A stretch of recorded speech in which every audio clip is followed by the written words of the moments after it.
Can you imagine that one girl, a lady, can help to our society? It doesn't matter your age, your place, your nationality. There's always a way to get education and to be educated. How many years you lived in China? Total 11 years. 11 years you've been in. Of course, among them there was a guy who Okay. used to work Murphy, that red one. Oh, yes. yeah. I finished that book and I started learning English. It was very easy for me. If you remember, we just passed the test. Yes. Yeah. And I did all of them, right? Wow. And I could Successfully. enter. Yeah, successfully. Wow. Only one book. Only one book. You should start with the first step yourself. Yeah. If you sit and cry in a corner, as you mentioned, no one will come and stand up. Come on. Yeah. I'm always for girls' education. Girls never give up and then study, please. Whatever it is, any difficulties, anyone, just fight for your dreams. Good day, everybody. This is Sarvinoza Spotlight channel on the YouTube, and you are welcome here. So today, you know what? I do have very interesting guest on my studio. So she is an experienced ESL instructor with over 12 years of teaching. And you know what? A certificate in TESOL and Fluent in multiple languages, including English, Russian, Uzbek, and Chinese. So welcome, Mrs. Zulaykho Ashurova. It's so nice to see you today. Hi, Sarvinoza. Thank you so much for inviting me into your wonderful YouTube channel, Sarvinoza Spotlight. And I'm very excited to be here to share my experience. Oh, thank you. So today I think will be very interesting because I know that you do have very great background of you. And here I just... not just I read that things because our viewers should know why I invited you. They should know what they can take from you, right? So that's why it's honor to have you. Thank you. Mrs. Zulaykho. Can I call you like that, right? Yeah, whatever you can but call me. I just got your nickname. It is Julia, Yep. right? Yeah. For more than 10 years I've been Julia. More than 10 Yeah, years. as I started learning English, and then because it is easier when you speak in English, when you communicate in English, just take any English name. And especially in China, it was really difficult for Chinese people to pronounce my name, Zulaykho. What they said? They mispronounced several times, and I just said, just call my nickname Miss Julia. Miss Julia, it was right? easy for them. Oh, yeah. And then they always tried to find a Romeo for me. I said, I have already. You have already. I had my I Romeo. did. Yes, my husband. Now yeah. maybe our viewers are just thinking and you can just show them. I do have. Yes, of course, but today I'm not wearing that ring. It's okay. So, can you tell us about your background a little bit? Please, just where did you started studying, when it happened, everything. It was really interesting. I mean, the beginning of my journey to English language, I was planning to be a doctor, but suddenly my plans changed because I couldn't pass the entrance exam, let's say, but everything is for the best. Okay. And I'm very happy to be a teacher, to be an English teacher. Wow. This language gave me a lot of opportunities. It opened the door to a lot of opportunities. That's why I'm here with you. Yeah. Yes. Wow. And I traveled a lot with the knowledge of English, let's say, and I helped a lot of students to learn English as well. So I chose this university. And then I could enter it from the first one because this is my language is mine. Yeah. So I did understand at that time, so it was much easier for me. And I entered the university and I started learning English. It was very easy for me from one book, Murphy, that red Murphy. one. Oh, yes. yeah. I finished that book and then if you remember, we just passed a test, 36 tests. Yeah. And I did all of them. Right? Wow. And I could Successfully. enter. Yeah, successfully. Wow. Only one book. Only and one then, book. Yes, and then after that, where I moved to China, and then there I started my journey of communicating in English. It gave me as more I speak in English, it gave me this confidence to communicate in English, and then of course in Chinese, Russian I already knew, of course. So those three languages gave me a lot of opportunities, let's say. So now I can communicate to anyone with this language, yes, right? these three It opened languages. just a lot of doors for you. Yeah. So I really wanna like listen your history for going to the China, because I just heard about that you dreamed about that, going to another country, and then some of people just didn't allow you to go. So of course my parents. Yeah, parents. Who else could stop me? Let's say, my parents. So how happened that? Yeah, after I let's say started studying at the university, the next year I got an invitation from AP University. That's in Japan. I was very excited about that invitation. I was planning to move to Japan, but my dad didn't let me, didn't allow me. At that time I was like 20. I get 20, and then my mom told me, only with your husband. Oh. But at that time, I didn't have husband, of course. You didn't have anybody, said, right? Oh my God, what should I do? I cried a lot. And then suddenly, of course, not suddenly, those days, of course, that Sochi, let's say, in Uzbek, they were coming. People come to your house? Yeah, people come, yes. And then, of course, among them, there was a guy who used to work at that time, who was working in China. Of course, wow, he was working in China. Working already for 5 years. Okay. There he'd been. And then, of course, his parents explained that I'm going to move after the wedding, maybe a week or two. I said, why not? This is my opportunity. This is my chance to move to abroad. And then, of course, after 15 days, of course, after 2 weeks, we would... After wedding, right? Yeah. After wedding, after 2 weeks, we moved to China. And then we came back after 11 years. Wow. So my dream came true. So never stop dreaming. Keep dreaming, and dreams always come true. Yeah, you're right, because by your words I just understand one thing, that you dreamed first of all like moving out to another country for studying or for working, but your family like didn't allow you, and somebody came to you, your life, like a husband, and then he was working in China already, right? Yeah, your dream like country, we can say, right? So and then did you like shocked from at that time? I was shocked, and I was also happy. Wow. So nobody. It was unexpected, right? Unexpectedly, who could tell me that a husband would work abroad? Yeah, and he is Uzbek, right? Of course, most of people keep asking me if my husband is Chinese. I said no. So Uzbek. you live in the same city, the same region. Can you imagine that? Wow, but we didn't know each other. You didn't know each other. No. You just started liking each other after some time, right? Yep, of course. After wedding, of course, everything happened. So how was the life like after you went to China after the 2 weeks? To tell the truth, it was quite challenging. New family member. I mean, I'm a wife. Yeah. Yeah, I was a girl in my family, the only girl. Only girl. Yeah. I mean, I have brothers. The girl, only girl, and my parents let me do everything. Yeah. Starting my outfit, let's say, nobody control me.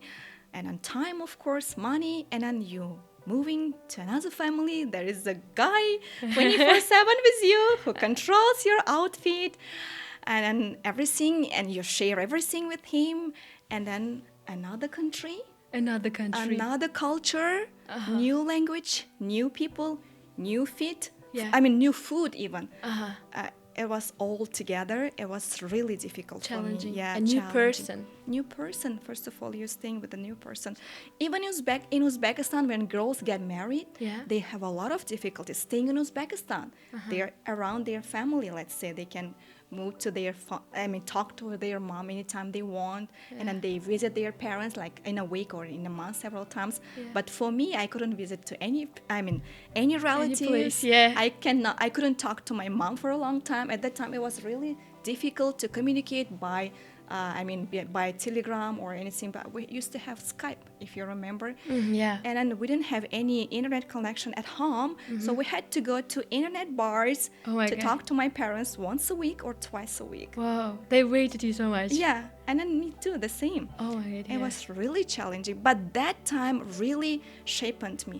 I became I gained that self-confidence that I can stand by myself. They can handle everything myself without parents' help, without any friends' help. I could learn Chinese.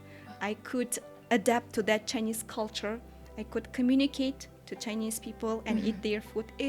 Eating their food is also challenging, you know. Wow. Especially when I got pregnant, I had to come back to Uzbekistan because I couldn't eat their food at all during the pregnancy. And I came back to Uzbekistan after giving the birth to a For child. the food, you come to I couldn't, Uzbekistan. yeah. Oh, interesting. It was really difficult because they eat very spicy food, Yeah. hot food.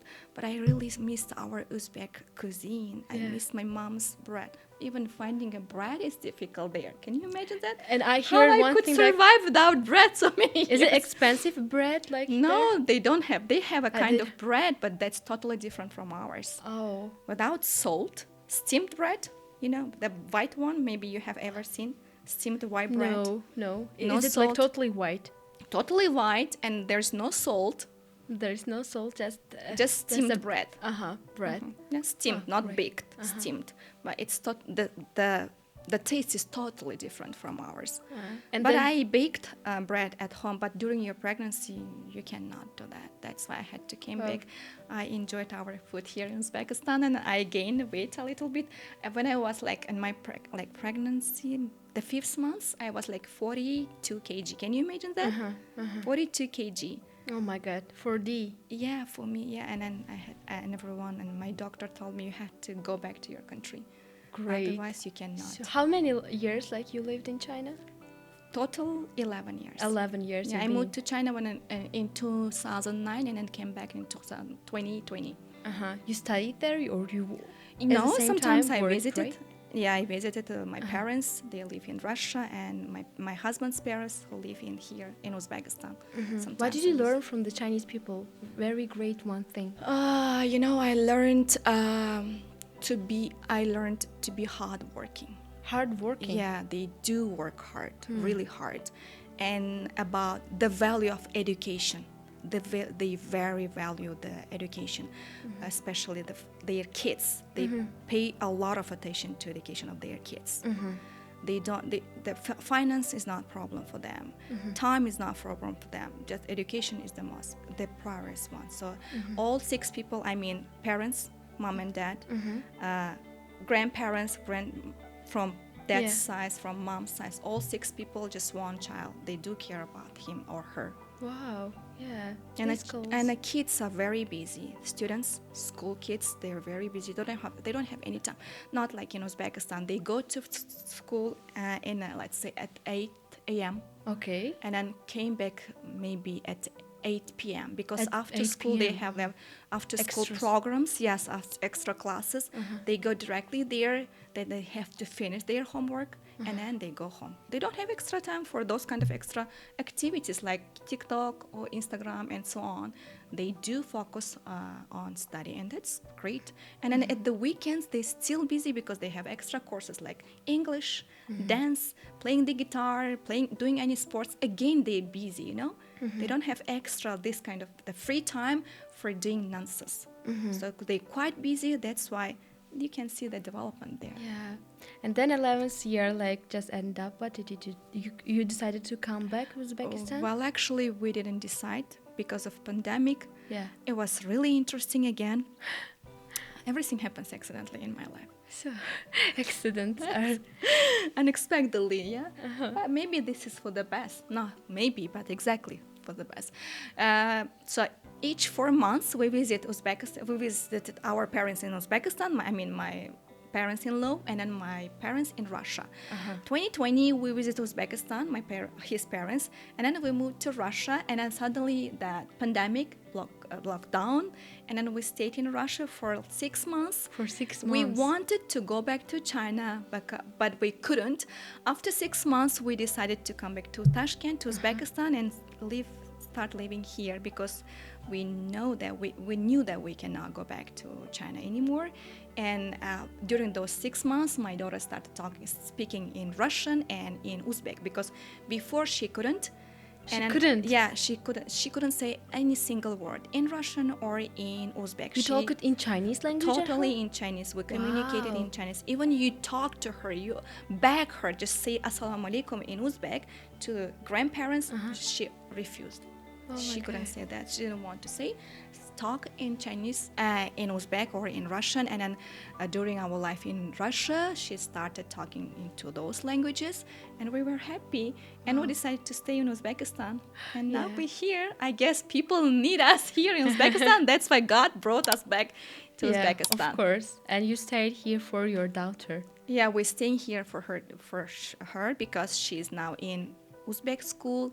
She's learning, Russian. In Russian class, she can perfectly communicate in Russian and Uzbek without any accent. We're so happy. But before, we were worried that she could have a problem with those two languages because living in Uzbekistan, you have to know those languages. Yeah, of course. So I'm very curious about one thing. Though you just married unknown person and you suddenly go to the unknown place. Yeah. So how was at the beginning of the relationship? How was the difficulties? Maybe you challenged it. Yeah, there were a lot, as I mentioned.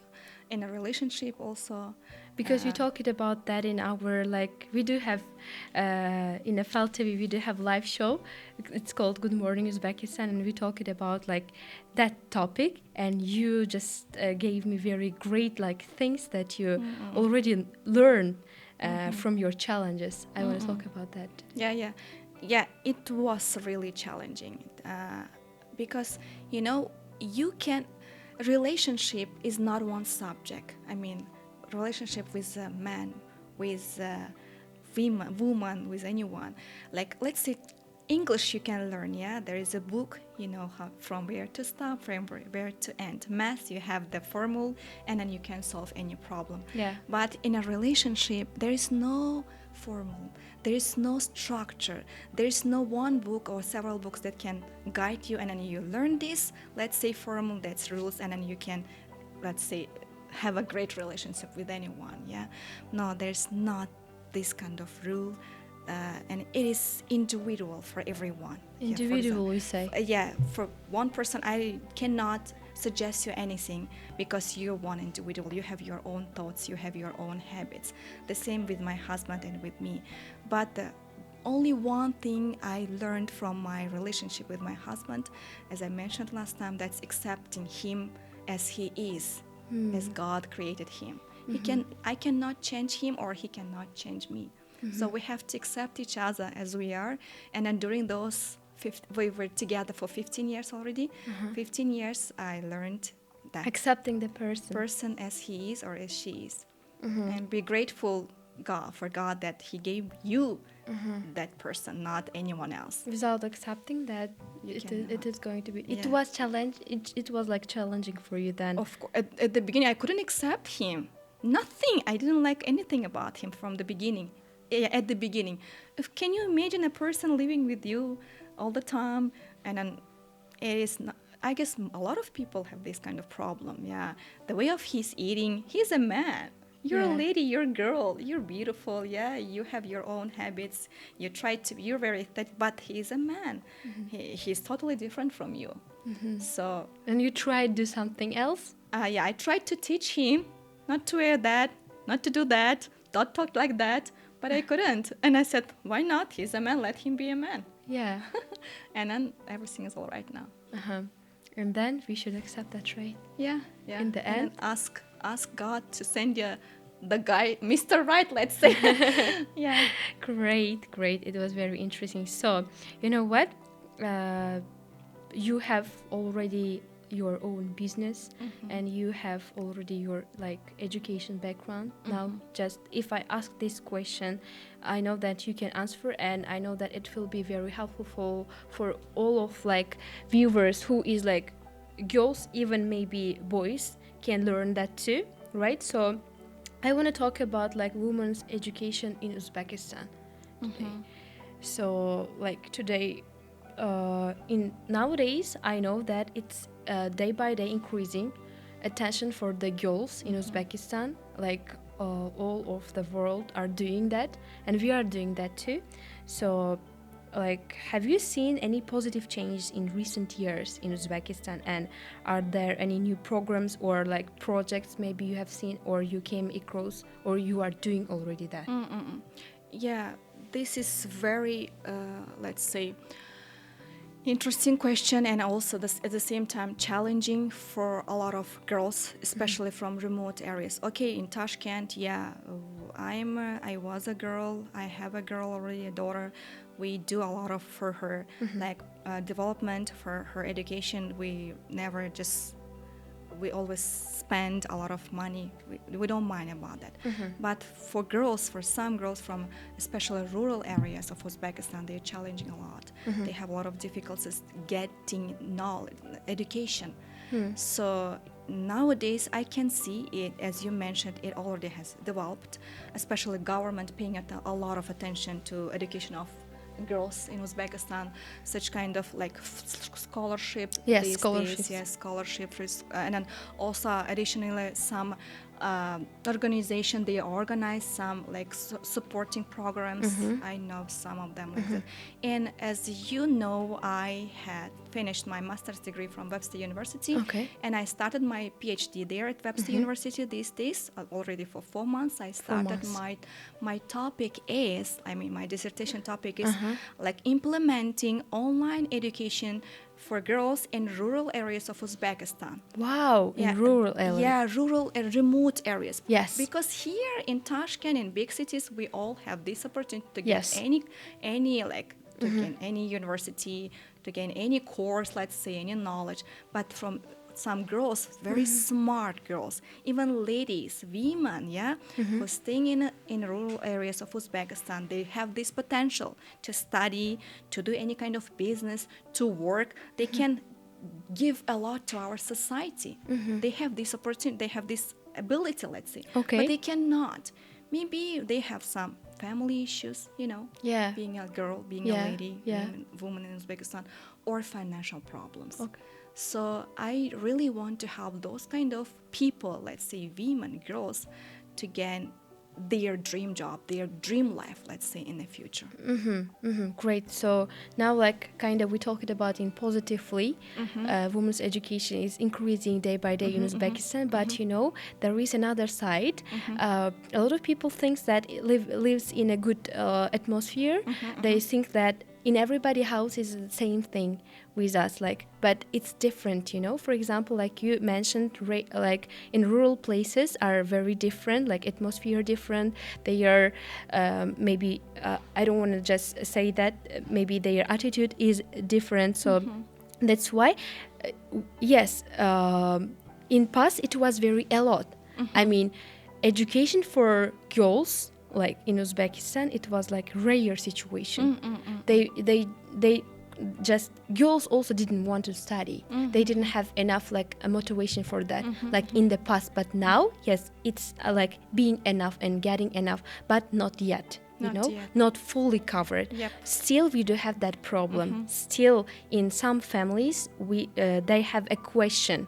So, is she like can like study at university? Should we just spend our money for her university? It is a lot. Maybe instead of entering university, she can just marry to somebody else. You know, we do have still that kind of families.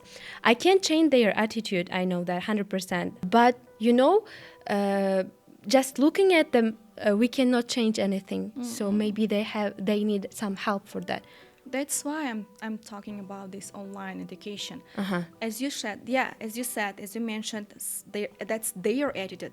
There is something that we can change without breaking our, let's say, culture, like beliefs. Yeah. So let's say you have a daughter. She's 20 something.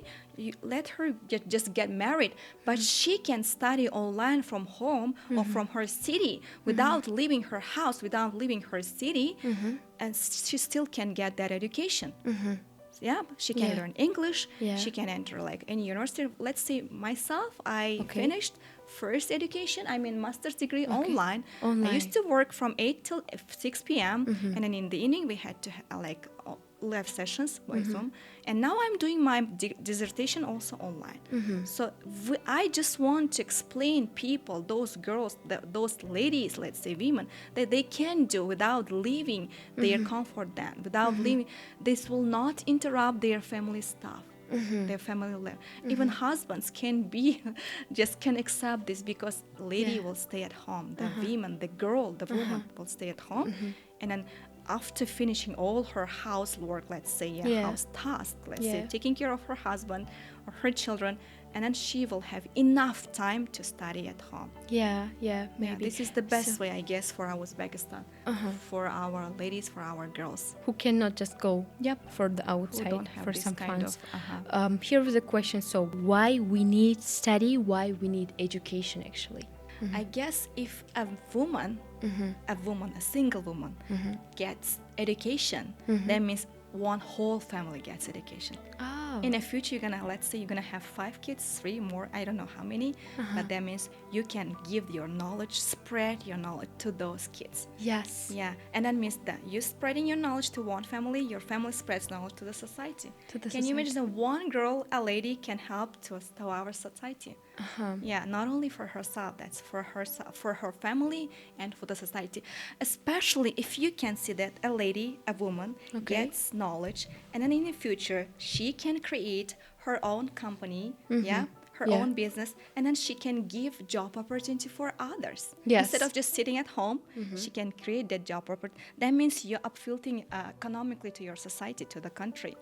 Can you imagine that? So one single lady girl can help a lot, can do a lot to her country. That's why I'm always for girls' education.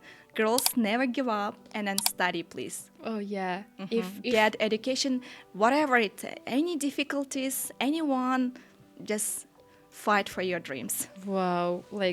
If young woman in Uzbekistan is struggling to continue her education or face obstacles, what advice would you give her to keep going and not give up on her dreams?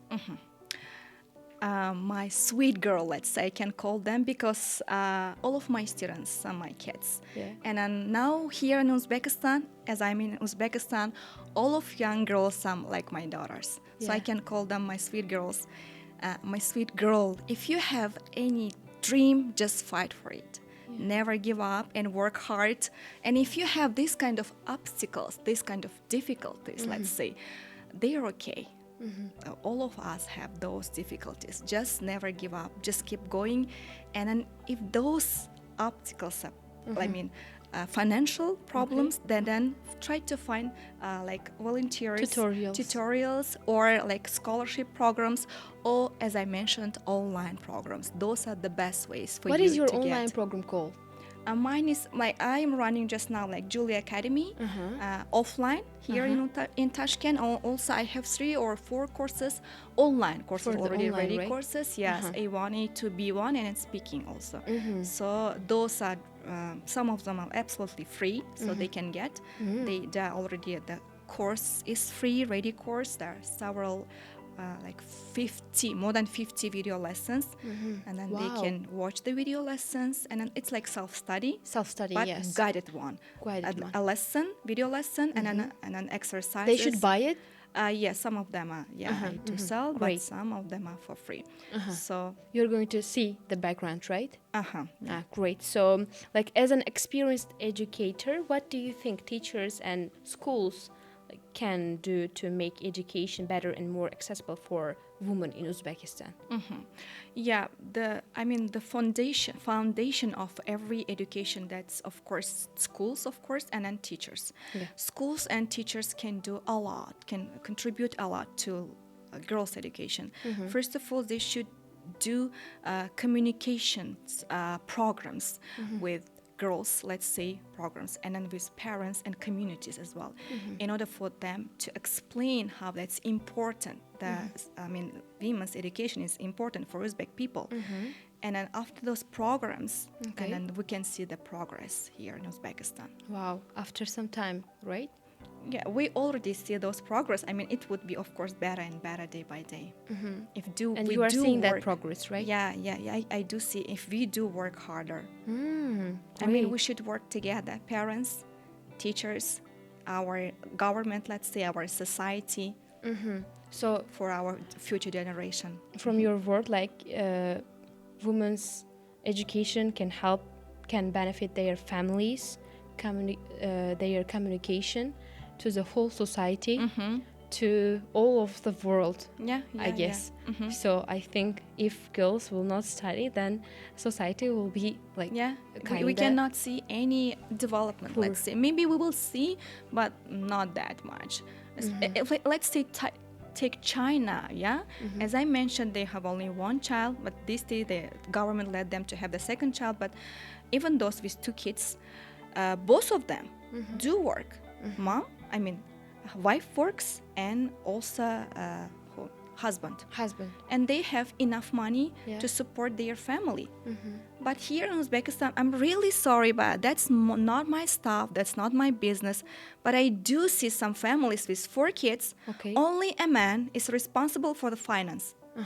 A wife sits at home, takes care of the kids, and that they do have some financial problems. Yes. Why don't that lady go and work and get some money?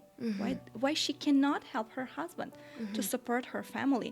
And those kids, I mean those 4 or 5 kids, they would have better opportunity to get education. Yeah. Yes, you're right. Why? But we have this, as you mentioned, stereotype. The lady should stay at home. Even a man struggles, even he doesn't have enough money to support his family, but he's only the person in a family responsible for finance. Yes. But the lady sits at home. That's Everybody it. looks at their like only father, Yeah, only that their continues. husband. Yeah. If nobody is working, then they should just sit. Yeah, but in and China, wait. totally different. Both of them, they're responsible for the family Yeah. financially and the rest. And then they do responsible for the kids, for their kids' future, for their education. And then even though grandparents are also responsible, and they do also help In this case, like girls should be like responsible for themselves and as well. Yeah. for Why their not? education. I think they should just fight, like you For that, said. yeah, If yeah. like nobody just allowing them, Support you, yeah. Nobody support you, nobody help you. Why? Then they do shouldn't it like yourself. cry at home, right? Yeah, and then accept that's my position. That's it. No, come on, stand up, do something. Yeah, because There I know. there is always a way. You know, there's always a way you can find. I do have some acquaintance like they don't have like job, but they are telling that nobody is giving me job, nobody is giving me money for my education, so what should I do? Their like position is like that. That's it. It's not my fault, they said, but Oh my I think God. like it's It is your responsibility. Yeah. You're responsible for yourself. when nobody is just emotionally or financially supporting you, I think, then you should do that for yourself. Yeah. When you do something, for example, I think when you start by yourself and others can see it, Of and course. then they can support They you. can start to support you. Yeah, they can But start. you should start the first step yourself. Yeah, yeah. If you sit and cry in a corner, as you mentioned, no one will come and stand up. Come on. Yeah. You should fight for it. For example, myself, I fight for my life. I am from the region, from Andijan region. Yes. And then after that, I moved to China and to Russia, lived for several years. And now I'm living here in Tashkent. Nobody brought to me here, but Yeah. I was fighting for my dream myself. I worked hard, I studied, and then God seeing that, and then people came to me, those kind of people. For example, let's say my husband. Okay. Why you think he married me? Of course, that's destiny. Yeah, I'm sure. But at that time, they were looking a girl who can communicate in 2 languages, at least Russian and Uzbek. Okay. Sorry, English. In English. Because he was working there as an English teacher, he needed a girl Who knows English. knows English. And that's why I went there. That means I fight it for my dream. I worked hard for that. If Wow. I just sit in my region, in my village, let's say, and doing nothing and sweeping the floor, let's say, I'm a girl. Nobody helps me. My dad doesn't support me. He doesn't understand me. That means I need to marry someone here in my street, on my street, somebody, next door, my neighbor maybe. And I would stay there for my whole life. A lot of girls stayed there.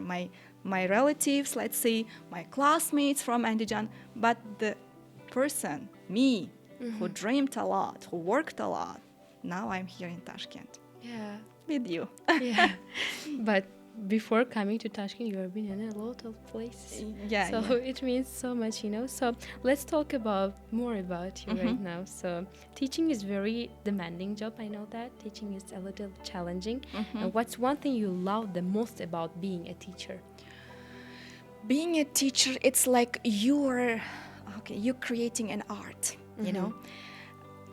when I see any student who came to me for the first time and struggling with English, especially with speaking, and then after several months, like let's say, I see his or her progress, that's the best thing about my job. Wow, great. Seeing my students succeed and then their progress, and especially in communicating, seeing them being self-confident, starting speaking in English, and then they enjoy doing that.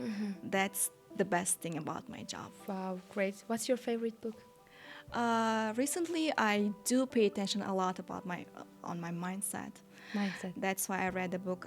What was the name? Habit. I forgot the name. It is like I think Atomic Habits. Atomic Habits. That one. That's very. Everybody's suggesting that. Yeah, you can. That's very simple. There's nothing huge. Something here. There's nothing.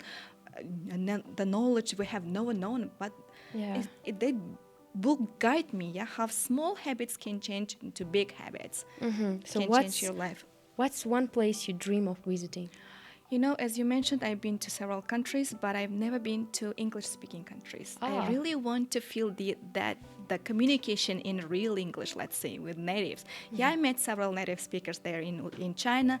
We worked with them, but I really want to feel that atmosphere, especially England, that like aristocratic atmosphere. And then ladies, English ladies. I really wanted my daughter to move to England in the future, maybe go to English schools, girls' schools, you know. In the future. Yeah, they can see how, I don't know, their outfit, they were talking. That's great. Yeah, that's I really great. want to move, maybe in the future, or visit. So, last question, last advice from you. If you could share one simple piece of advice with everyone in the world, what would it be? As I already mentioned, never stop dreaming. Fight for your dreams and then never give up. And remember that education is very powerful. As the world is developing, and then the best way to keep the speed, let's say, of the world, to be always updated, that's education. Education. So, yeah, and then it doesn't matter your age, your place, your nationality, any opportunity you have, you don't have, finance, anything. There's always a way to get education and to be educated. Wow, thank you. It was so much I can say knowledgeable podcast today for the especially women, for girls, because we got so much things that we should know, you know.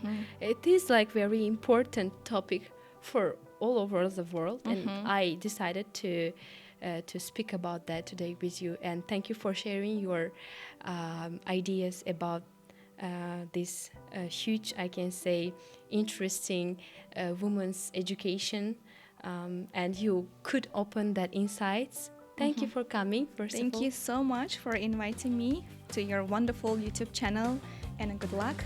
Wish you all the best.